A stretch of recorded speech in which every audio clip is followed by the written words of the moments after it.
Up until 1900 Elo tactics will be around 90% of your games, so it's most important to focus at them, rather than strategy. What's the difference between them, you might ask? Stratify is your long-term plan for the game, whereas tactics are a sequence of moves, where you pose an immediate threat to your opponent, like a fork for example. So today we are gonna be looking at 30 different tactics. Starting if we have attacking f2 or f7.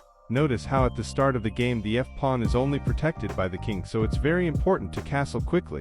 A well-known example of this tactic is the legal's mate. In this position white kicks off the bishop.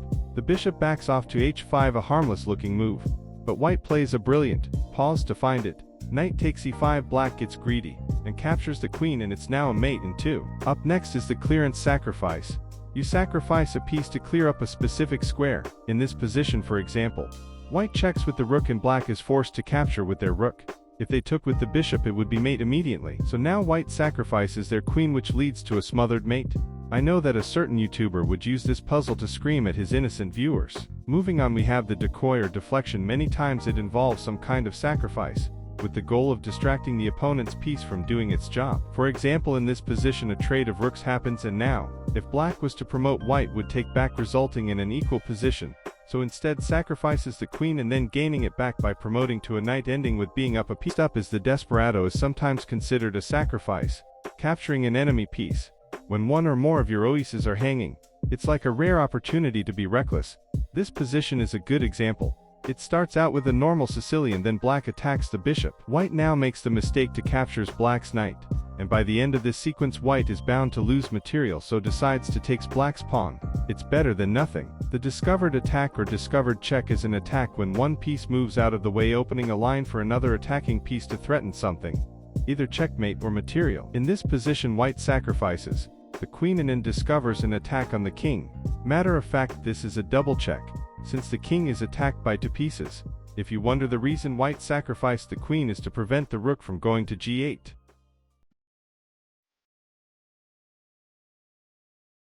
Up next is the exchange sacrifice, where you sacrifice a small amount of material to achieve something better, usually a rook for a minor piece. Can you apply this tactic on this position? Rook takes the knight, and now white applies a fork to win the game. Which brings to our next tactic, the fork or double attack. It is what it sounds like. You attack 2 pieces at the same time. Every piece can perform a double attack. Next up is interference. It's moving a piece between 2 other attacking pieces. It sounds a little confusing, but here is an example. In this position the white rook and bishop are guarding black's passed pawn, so black plays the brilliant move bishop d6, interfering with white's pieces, and after a sequence of moves black will promote one of those pawns. Moving on, the mating net is a position where the king is trapped and will be soon checkmate. Here is an example. The bishop and the queen work together to remove all of the k8 ink. Next on our list is overloading. A piece is overloaded when it has too many things to do. For example, a rook that had to guard a passed pawn and also prevent checkmate is overloaded.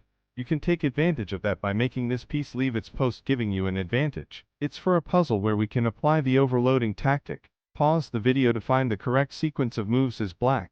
If you played queen takes g2, then you would be wrong. Instead we sacrifice the rook, and now white has to take with the pawn. If they take with the queen, it would be checkmate, and now black forks the queen and rook. The only thing white can do is counterattack with the rook, and after both sides queen goes of the board, black ends up with a big advantage. Next is a tactic whose goal is to take a position where you are losing and turn it into a draw by threefold repetition. Basically you can check the opponent's king forever, but you cannot mate it. This position is an example. Black sacrifices the rook and goes on to draw the game by checking with their queen non-stop. Next is one of the most well-known tactics, the pin, where either a bishop, a rook, or a queen is aiming at an invaluable opponent's piece, with a less valuable piece being in between. For example, here this knight is pinned to the queen by the bishop. There also is the absolute pin, where a piece is pinned to the king, meaning it would be illegal for that piece to move. In this position, for example, after a trade of pieces happens, white follows up with pawn e5, winning him material. The next tactic is called removing the defender, which means removing a critical defensive piece, which stands in the way of achieving a greater goal. Here white removes the defender of g7 and is able to checkmate. This tactic that I am about to show is very important to know when you have a winning position. It's simplifying the position. In this position white is winning, so a good idea is to simplify the position. How? By trading pieces. After this sequence of moves white is now able to start attacking black's queenside. Next up is the skewer. A skewer is like the opposite of a pin, because you attack a valuable piece that is in front of a less valuable piece. The more valuable piece is forced to move, meaning you win the one behind it. Can you find the solution to this puzzle using this tactic? Pause to think. The solution is not very clear, because you have to firstly set it up by playing rook at 8. Black doesn't fall for this and instead moves the queen to a 2, so white keeps taking advantage of the possibility to capture black's queen, and grabs a pawn. The queen flees and the rook attacks at only safe square, for the queen is h7 and is now forced to capture the bishop.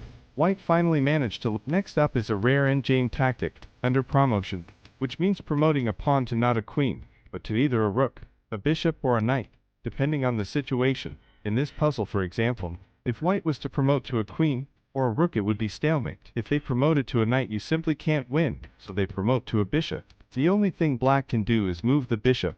Now white lands a check, and now without the fear of stalemate, white promotes to a queen and can easily win the game. This tactic is also quite rare. It's called a windmill. You might have seen, but never gotten the chance to play it, since it's quite the challenge to spot. Basically, it's a repeated discovered check, which allows a piece to go on a rampage, capturing multiple enemy pieces. Pause and try to spot on this puzzle. It's the brilliant move bishop f6. After black captures white's queen, white will check the king with the rook, and the rook will now go on a rampage, capturing multiple enemy pieces. Next is the X-ray attack. It occurs when a long-range piece, so a rook, a bishop, or a queen, attacks through one of your opponent's pieces to indirectly attack, threaten, or defend beyond it. In this puzzle, white lands a check with their bishop, which is indirectly defended by the rook. If the king flees, white will promote, so black's rook is forced to trade a major piece for a minor one. This next tactic is called Zugzwang. It's a German word that is very hard to pronounce, and it translates to move compulsion.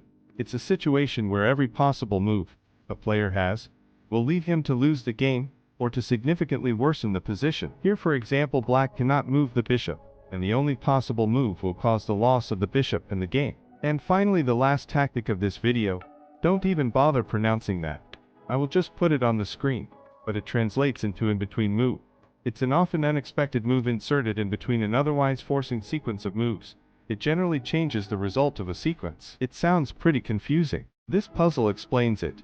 It starts with a normal line of Sicilian, and then black plays the mistake move queen of 5. Now white plays the great move knight. Black takes the queen, and instead of the obvious capture on d2, white firstly lands a check by capturing e7 and then taking back the queen. That brings us to the end of this video. If you've enjoyed it, please drop a like and subscribe, and I will see you in the next video.